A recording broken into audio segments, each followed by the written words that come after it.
Hey guys, Drifter here. Welcome to Modern Warfare Remastered in Depth. In today's episode, we're going to be reviewing the Dragunov Sniper Rifle. This is probably the least popular sniper rifle amongst all of them in Modern Warfare Remastered, and is most often the least popular sniper rifle in any Call of Duty game.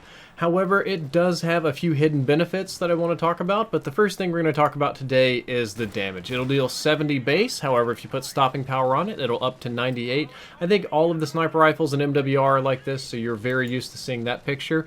ACOG sight does not change damage whatsoever. The ACOG sight changing damage is only unique to the M40A3. However, like the other sniper rifles, the ACOG sight will decrease your aim down sight's time by about 25%, or shave 100 milliseconds off of it down from 400 to 300, making it more of a quick scope, fast reaction machine at the cost of not being able to hold your breath.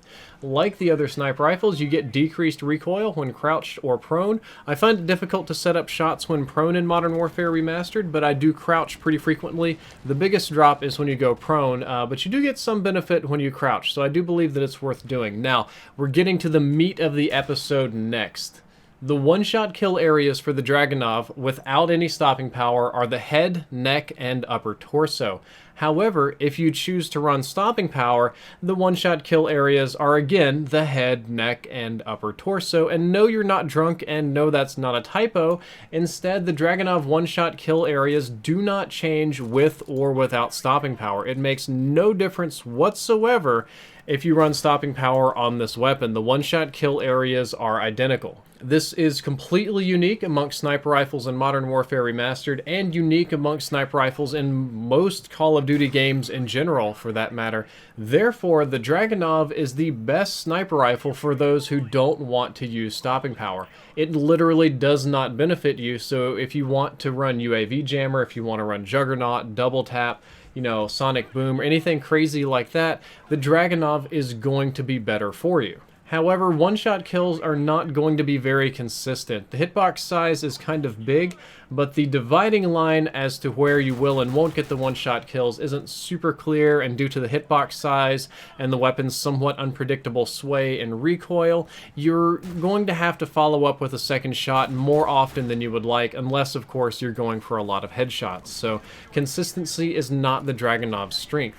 It does have another strength. The rate of fire is 1,200 rounds per minute, and if you put double tap on it, it'll go up to a little bit over 1,600 rounds per minute. If you choose to fire the Dragunov that fast, you're probably going to be hitting the ceiling because the recoil is extremely high. It's slightly lower than that of the Barrett 50 cal, but it is high and it is unpredictable, and firing it quickly is not recommended. It has a large magazine size for a sniper rifle of 10, and the reload time is pretty quick at 1.5 seconds. That makes it one of the faster reloading sniper rifles, like the M21, so magazine capacity, follow-up shots, none of that should be a huge concern to you. Raised drop times are 100 milliseconds slower than average, and your drop time is 300 milliseconds slower with ACOG sight. What this means is that your ability to swap to a secondary weapon, be it a pistol or shotgun or SMG if you're running overkill, is going to be somewhat slower than that of other sniper rifles. And if you have an ACOG sight on the Dragunov, it is going to be much slower to swap to a secondary weapon because your drop time is so much slower. It is really important to keep note of that, especially because as I get frustrated with the weapon and do resort to the pistol, as you can see in this gameplay, that your swap times are going to be reduced.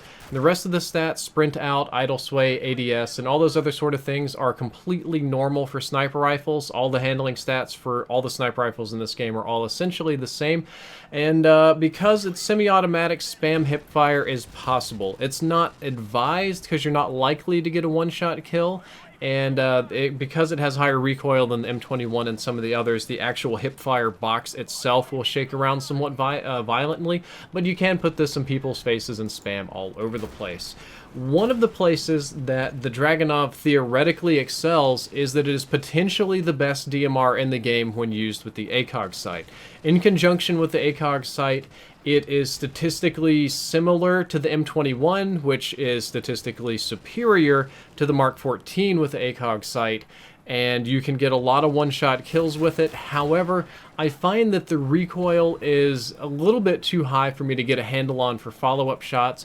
I don't like the way the ACOG sight sways, or it actually sways slightly less than the default sights. More accurately, I don't like the fact that I can't hold my breath with the ACOG sight, so instead of being super accurate and using it to pick off people at long range, I more often than not find myself spamming somewhat wildly with it and not having a great time.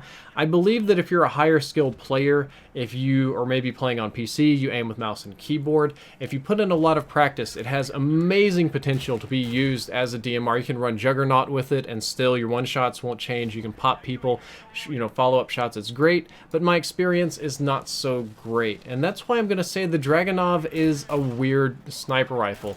It allows you to go without stopping power, but at the cost of both accuracy and precision. It's sort of like, hey, you don't want to use stopping power, that's fine, but we're going to put it on the most awkward weapon in the game. So it's not very fun to use, it's not consistent, it's recoil and the way it wobbles isn't very replicable.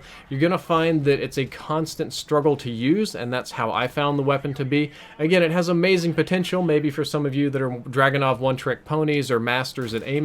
I found it too difficult to be worth the effort for the most part. However, if you do want to run the weapon, I'm going to recommend running it with UAV jammer or jug depending on the map. I strongly prefer UAV jammer. I run it with iron lungs because I find myself holding my breath a lot to steady the sway. And bandolier is fun because I spam with it a bit. The recoil's awkward enough to where I miss a bit and I do have to spam. So having bandolier means that I don't have any sort of ammo concerns at all, which is very nice.